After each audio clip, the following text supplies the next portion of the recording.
Welcome to All Things Considered CX, the podcast where we challenge the status quo of customer experience. Hosted by Bob Azman, this show is all about disrupting practices and redefining what it means to truly connect with customers. In this unhinged approach to CX, we're focused on building better experiences from the ground up.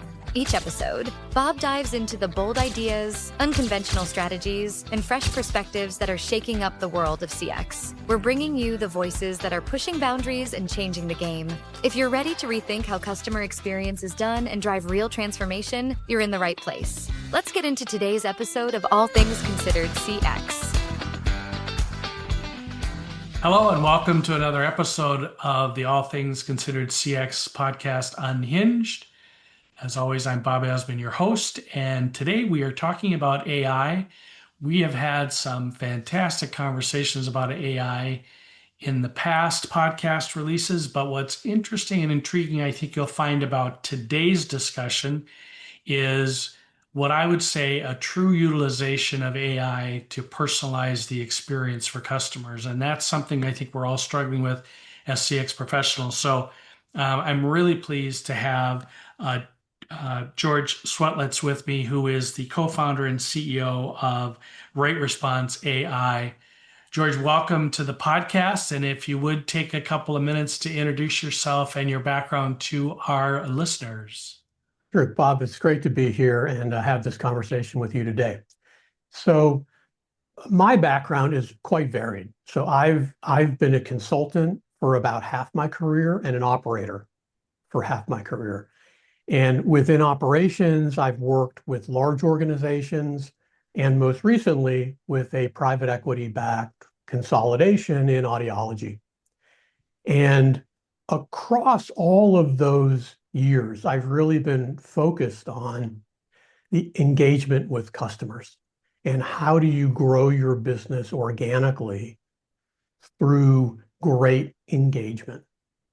And what happened when I was the CEO of this audiology consolidation called Alpaca, we had about 220 locations across the country.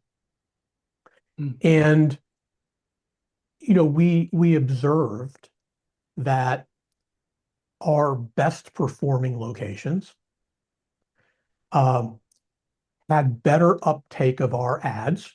So when we would run, when we would do ads, people would come and get into that funnel. We would have more of that from our high performing locations than our low performing locations. And so the question is why? What is it? Same funnel, same ad, same way of operating, but some locations just outperform in the funnel. And what we came to realize was there's this final kind of gate, which is reviews, right? You spend all your time bringing people to that, to your site. You do SEO, you have a website, you run ads, but at the end of the day, people read reviews. And so that was something as a CEO that we struggled with. We were dealing with it at scale, 220 locations, how do you respond, how do you get, all those things. But the principle is the same, and we'll talk about it more during, but this was kind of a very recent experience I had. It was just a few years ago. We ended up selling the business. It was private equity backed, so eventually you sell. We sold the business. Right. And I found myself with some free time. And then ChatGPT got launched.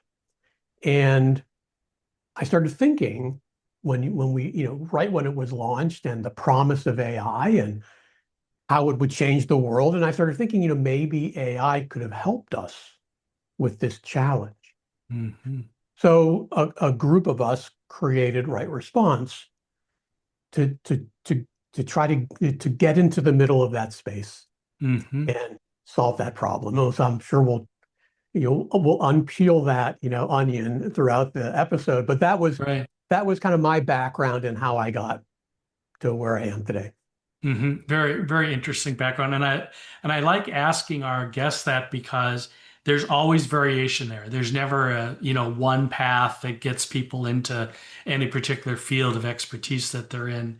And so, George, let's take it high level and my Lord, the noise around AI is overwhelming. So with your background, tell me about what you're seeing, hearing, thinking about, broadly speaking, AI and how we're using AI within experience management. So it's really an interesting place that we're in right now. When you look outside, so social media and the ways that AI is being used, it's hard to tell what's true.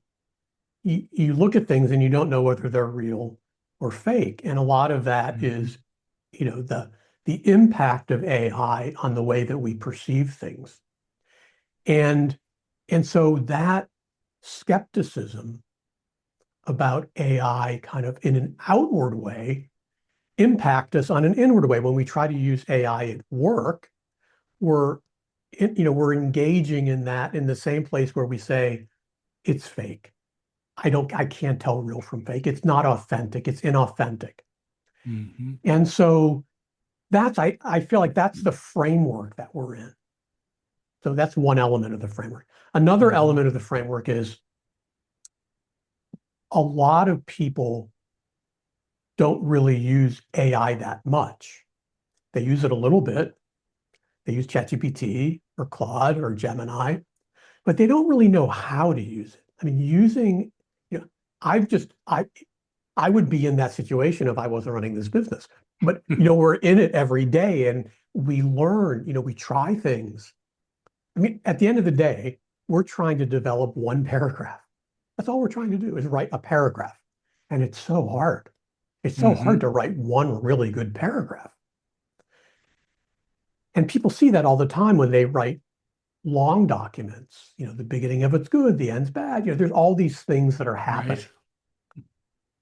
And so there's a question of how do you use AI? How do you actually make it work for your business needs? So there's that element too. And so we're existing within all of that. And then we have people telling us that it's going to eliminate all of our jobs when we have a hard time writing a paragraph. And so it's like this dissonance, right? Like, am I missing something? Is somebody else really good at it and I'm bad at it?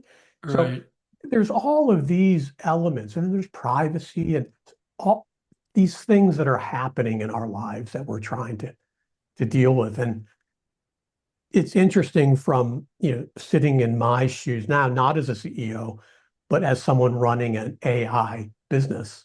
Mm-hmm. How do you make sense of all of that? How do you talk to customers about that when they're skeptical about using AI because they feel like it might be fake? Does it detract as opposed to add? So those are things that we think about all the time. Right. I might add too, George, I think those are really important points. Having been in the customer service business and contact center business for most of my career, and listeners get tired of me saying this, but the first thing that we do in customer service is with new technology is we say, how do we cut costs? How do we use the technology to cut costs? So go way back, when chat was first introduced, we didn't look at chat as a profit generating way to interact with our customers. We said, how many chats can an agent handle at the same time so that we can take less phone calls and have less expense? And it feels a little bit like we're doing that same thing with AI. When you mentioned the job reduction, it's like, how do we use AI to eliminate jobs, or how do we use AI to cut costs? And I think about this, you can say what you want about AI, but this wealth of knowledge that's going to present itself to us, and our response is, again, customer service, is how do we cut costs? And it's as a professional in experience management, it frustrates me with that. Yeah, well, I mean, the reality is there are different ways to use AI. And it all depends on the leadership team and what their objectives are And I think you're right. I mean, the first thing that people think about is how can I reduce costs? How can I do what I'm doing now, but cheaper? Mm-hmm. They don't necessarily think about how can I do it better? Because if I'm going to do it better, am I going to get paid to do it better? Right? There's always this question. Right. If people are buying from me now, like, why should I do something better? I'm not going to get paid more. Those kinds of things is a Right. normal thing for a management team to ask. Mm-hmm. But I think what they miss often, especially around AI, is the ability to look at it from a lens of how do I grow revenue? How do I build organic growth? Right? That's how we Mm-hmm. look at it. We look at Mm-hmm. we call it organic growth. So it's how do I, not through acquisition, but how do I just in my daily business increase the revenue of a location organically, Mm-hmm. right? And I think we've demonstrated that you can do that using AI. So as opposed to cutting costs, I mean, AI can give you the same answer cheaper, or it can give you a better answer, which helps you increase revenue at the Mm-hmm. same price. Mm-hmm. So Right. it's whatever you want. And we have, Mm-hmm. frankly, we have customers that want both. I mean, one or the other.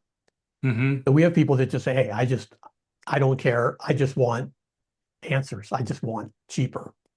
Right. I just want to click a button and have it run. And we have others that say, we want to put eyes on everything, but we want AI to help us do a better job. So we Mm-hmm. have both sides. And one will drive revenue, the second one will drive revenue, and the first one won't. It will just reduce costs. Right. So, George, when I was doing some background research on the company and prepping for this discussion, one of the things that kind of stood out to me in your approach to the market was small business and the ability to have small businesses do this. And the reason it stuck out to me is because, a few years ago, we would have the big CRM people on these podcasts, and they talk about all these wonderful things that the CRM is going to do. And small businesses would say, yeah, I don't have $1 million to spend on a CRM system to track my customers. And yet you seem to call that out. So I guess a couple of questions is, one, did I read that correctly? Is it small business applicable? And are you seeing that? Are you seeing small businesses kind of grab that and say, hey, this is a game changer for me as a small business to manage my customers better? Yeah, it's a great question. So I'm often asked, what's your ICP? What's your ideal customer profile? And what they want to hear is small business, SMB, enterprise. They want to hear Right. that. And I respond with people who are interested in quality. Mm. And they're, oh, that's a bad answer. It's not small business, SMB, Right. enterprise. I'm like, yeah, but I have all three. I mean, I have all three customers. Why would I want to say that one of them is my ICP when I have all three? So Mm-hmm. what separates us is not, are we designed for small business or enterprise? It's we provide a very high quality product. And so therefore, if you're interested in quality, you come to us. If you're not, then you can probably find something cheaper. Not that we're cheap. I mean, not that we're expensive. We're actually not expensive. But at the very low end, there are people who do, you know, very cheap stuff. Mm. So for example, on our website, we have a free responder. And we use ChatGPT 3.5. It's like the cheapest version, it costs nothing. It's free. And it, but the response is it's what people call AI slop, right? It's just a response. There's nothing to it. Mm-hmm. We generate thousands of responses on that every day. Interesting. We even pop up something that says, hey, you've been here like 55 times. For Oh, $15 a month, you could be getting like much better responses. And they click out and just keep on going, right? right. Because they don't care. Mm-hmm. And that's fine. It's fine if people don't care. There's a lot of different people in the world. And that's a perfectly valid way to think about it, or if it works for their business. But that's not our paying customer. So I would say that the issue that the small business has is not only price, but it's time. If you're a roofer, you want a roof, right? You don't want to learn how to use some system and do all this stuff. You're tired at the end of the day and you don't want to do it. So we developed a done for you program where we do everything. So it's very personalized. It's actually not that expensive. It's, $75 to $100 a month. It's like $50 to $100 a month, realistically, if you have multiple locations. And we help them develop a strategy. We do a lot of work up front, and then it kind of runs after that. But we do it all. And that is great for small, for single location businesses, 1 to 3 location businesses, where the owner just, they're intrigued by it, but they don't want to do it. Right. A large company would never do that, because they got lots of people and, they have people that can do that stuff. So we don't sell done for you to big clients, but we do sell a lot of it to small businesses. And so that's another, differentiation for us, because most reputation management platforms don't do it for you. You have to kind of do it yourself. Right. So that's a perfect segue, George, let's get into the details about the company and what you do, and provide our listeners some perspective on how you're applying AI in this unique, and what I think is a really unique approach to reputation management. So great. So I'll just focus on 2 elements of reputation management. One is I need to get more reviews. And 2 is I need to respond to those reviews. And you do these things for different reasons. And I'll bring all this back eventually to organic revenue growth, because each one plays a part in that. So everyone knows they get reviews. Everybody gets reviews. I mean, we did some research, and like the number of reviews just keeps on going up. Just every year, it's more and more. And so it's an increasingly important part of business for any location-based business. It's also important for product-based businesses, but we don't really work with product-based businesses. Like, we don't do reviews on e-commerce sites. We're really focused on location-based business. Okay. So let's talk about review response. Well, let's talk about each element and what it does. So getting more reviews is important because reviews are a proxy for popularity. If nobody's leaving reviews, how does Google know that you're popular? You could have 1,000 people walking into your restaurant, but if you don't get any reviews, it could be 1 person. Google doesn't know. Right. So the number of reviews, the consistency, people don't think about that either. They'll go get 100 reviews and then nothing. And Google says, oh, that's a blip. They did something. I can't trust that. You have to have consistent reviews. So getting reviews is important. It is a signal for popularity, and it helps you climb the rankings. So when somebody Googles best Italian restaurant,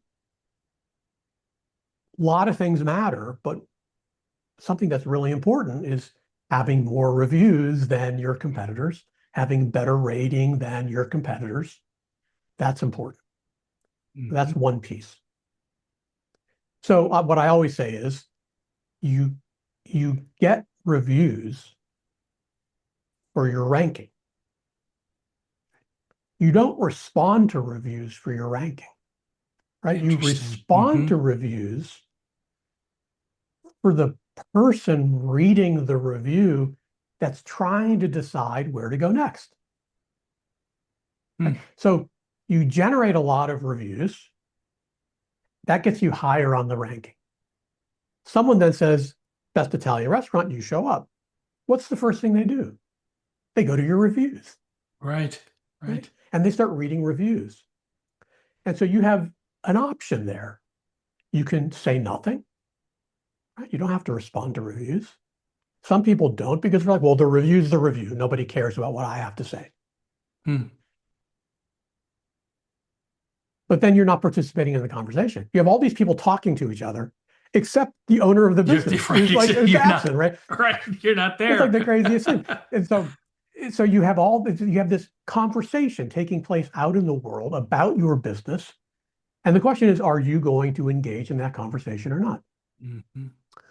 Okay, so way back when everything started, people had to write answers, right? They had to write the answer. Well, that takes a lot of time. Right. So then the reputation management platforms came out, and the first thing they started doing was templates. Remember that? Oh, yes. It'd be a templated response. And so every third one would look regardless exactly of what the review was, it would be a template. It was just totally, there were two ships passing in the night. Right. And that's what we were doing. It was just templated reviews back at Alpaca. We were just doing templated reviews. That's what was available. Nothing else was available. And so we were competing against people. So a lot of our competitors were audiologists who had single location businesses who would write answers, who would respond. How do you compete? Like human being typing great responses versus a template.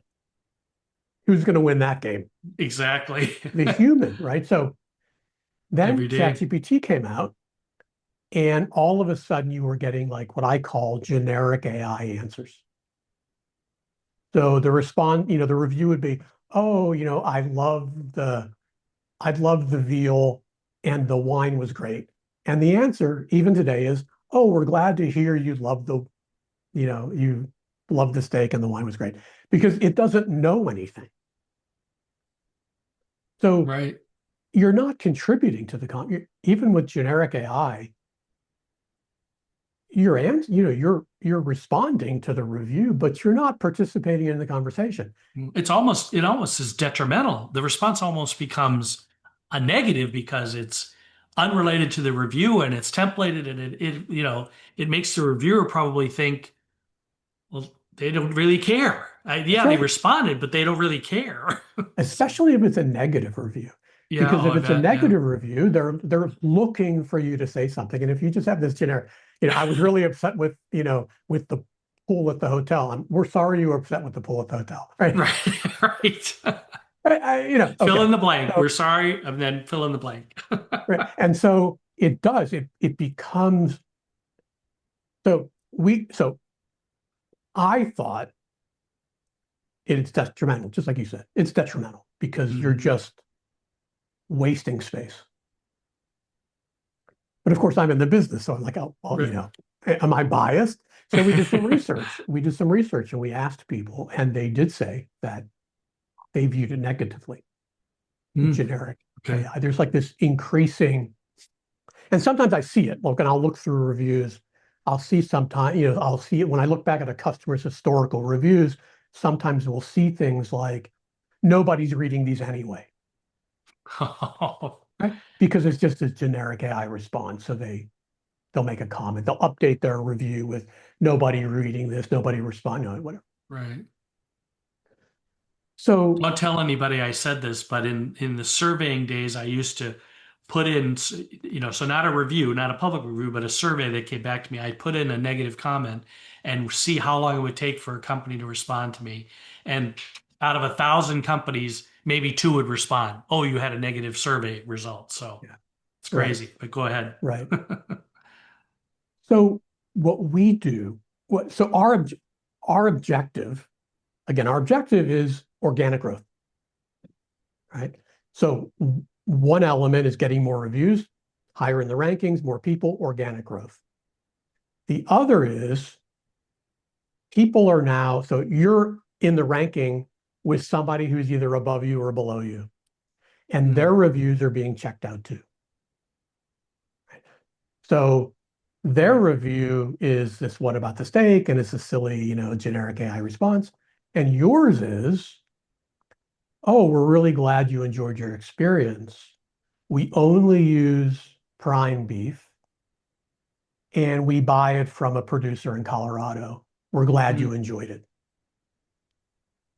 Completely different feeling to that response because you've added something that wasn't in the Right. review. You're telling them Mm. something about your business, right? You're telling them what you would tell them if they were in front of you. If they came Sure. up to you and said, I love the beef, you're like, you know what? We only get prime beef. We get it from Colorado. This place we have a relationship with. That's what you would Right. say to them. So our goal That's an was engaging conversation then, rather than that all of a sudden we're taking it to a totally different level now. that's right. So Yeah.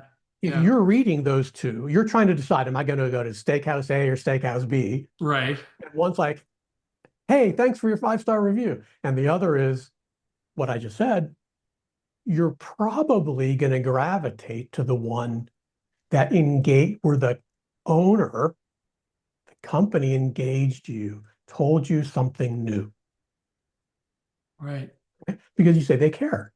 They Yeah. care. They're telling me something. I didn't know they got it from a farm. I like that. I like that we're supporting, these people that are trying to raise good beef. I'm going to go there and have that beef because Right. I don't know what's going on in this other joint. I'm not going to take the time to go to their website and do my own research. I'm going to make a reservation here. Yeah. So, Yeah. so now you're converting that incremental customer, organic growth, right? So Hmm. both of those can lead to organic growth for very different reasons. And all the people that are reading the reviews that are trying to decide to go to that restaurant now have just read that response to the review and saying, wow, that's an engaging owner of that business that they want to learn Right. more. So it's got to have a domino effect on the reviews of people now looking for the first time to say, do I want to go to this restaurant or not? That's right. 100%. And Love so let's loop that back around to AI. Okay. So in this world in which we exist today, where nothing's real because of AI, it. what we're trying to do is make things super real through AI. So what we're trying to do is take what the owner would say, put that in writing, put that into our system, and then when the review comes in, we find what's relevant to that review Mm. and we incorporate that back into the response. So how do we do that? Mm. So when a company onboards with us, we read all their prior reviews, all their prior responses, and their website. We read all of it. The reviews tell us what people talk about. They talk Mm. about the steak. They talk about how friendly people are. They talk about the bartender. Like these are the things that they talk about. So we create Mm. these kind of messages, facts, snippets, whatever you want to call it. Messages Hmm. is the word that I'm kind of leaning towards now. So we identify the things that people talk about. And then we look at prior responses and the website to identify what can we say from a marketing perspective that's relevant to that topic. Hmm. So Okay. we create a set of these draft messages. Mm. The owner just has to go in and just read them, make sure they're true. Hmm. Because, you know, somebody might have said something in a response 3 years ago that not true anymore, I see. Mm. right? AI doesn't know that. So all the customer has to do is validate that these messages are in fact correct. And then it just runs, every time a review Okay. comes in, it evaluates it, identifies the relevant themes and the messages that make sense. It pulls all that together and writes a response. Mm. And that's kind of how it works. And so Hmm. in an age where AI can be very inauthentic, what we're trying to do is make it super authentic. because it's not saying anything that the owner wouldn't say anyway, Right. right? Fascinating. I mean, like I said a moment ago, it's taking this to a whole different level because you're right. And I want to tag on something you said earlier about the reviews. You need the reviews to get, Google to show you're a popular place, the more reviews. And I guess I always do that, but the way you articulated it was just, of course it is, that's what you want. And then it comes to mind is how many companies are ignoring their reviews or not responding or using canned responses. And here's this wealth of customer data. Meanwhile, we're out doing surveys, but here's this wealth of customer data that's right in front of us that says we're doing really good or we're doing really bad or something in between. And how do we take advantage of that? And that's what I found, throughout my career in experience management is in some of the most basic places are where we find out the customer's view of our business. And it's talking to a customer service agent and saying, "Hey, what's happening today? What are our customers saying?" And there's just all that wealth of information. And now what you're doing from the review standpoint is just that, saying, "We got a review. Let's not ignore it. Let's take advantage of it." And I just think it just takes it. I keep saying it, but it takes it to a whole new level.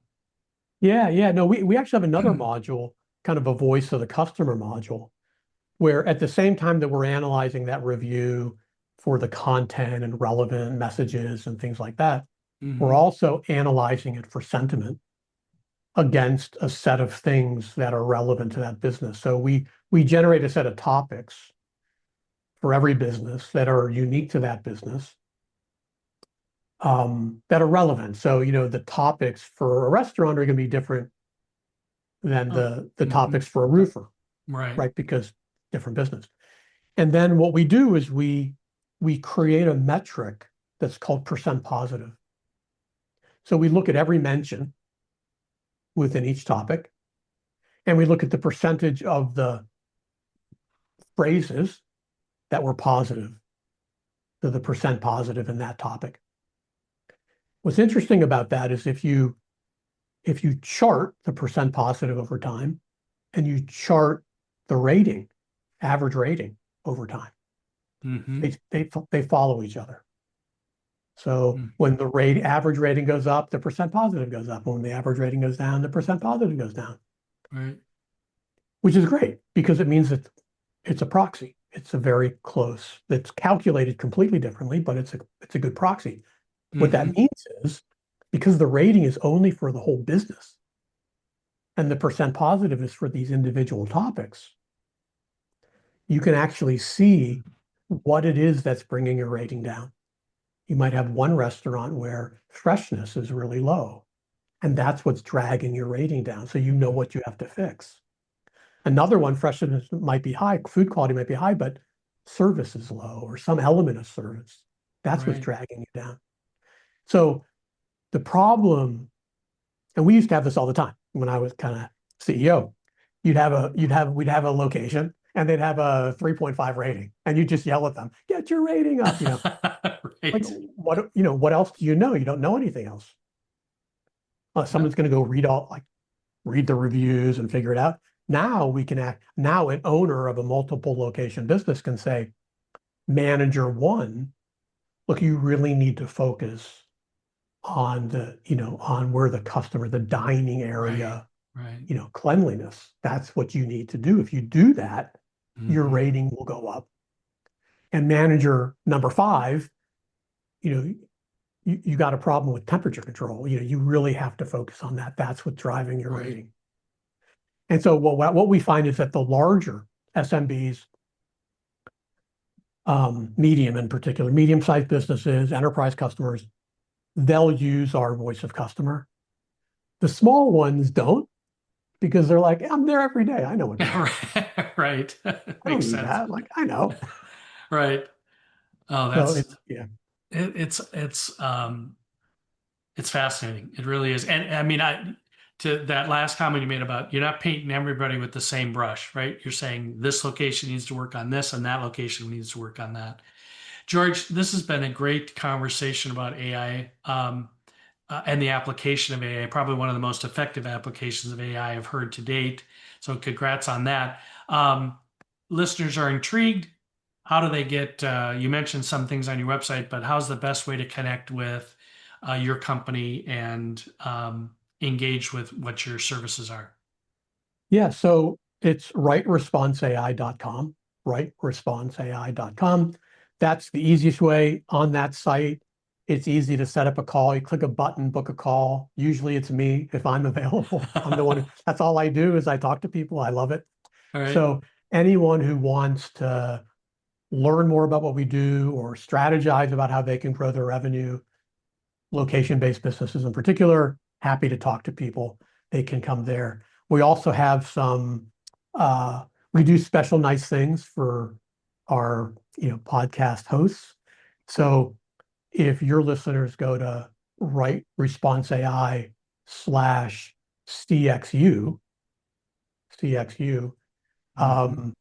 that's a special place for your listeners where we have some specials, free Great. trials, discounts, things like that, and the Mm-hmm. ability again there to book a call with us, and we know exactly where they're coming from. So that's nice as well. I love it. We appreciate that, as do our listeners. So, George, thank you for your time today, and we really appreciate your perspective. And we look forward to hearing more about Right Response AI and what the future holds. So, it's been a great conversation. Thank you. Thank you for having me. And listeners, this has been another episode of the All Things Considered CX Unhinged podcast. As always, if you've enjoyed this episode, please share it with your networks and stay tuned for another episode coming soon.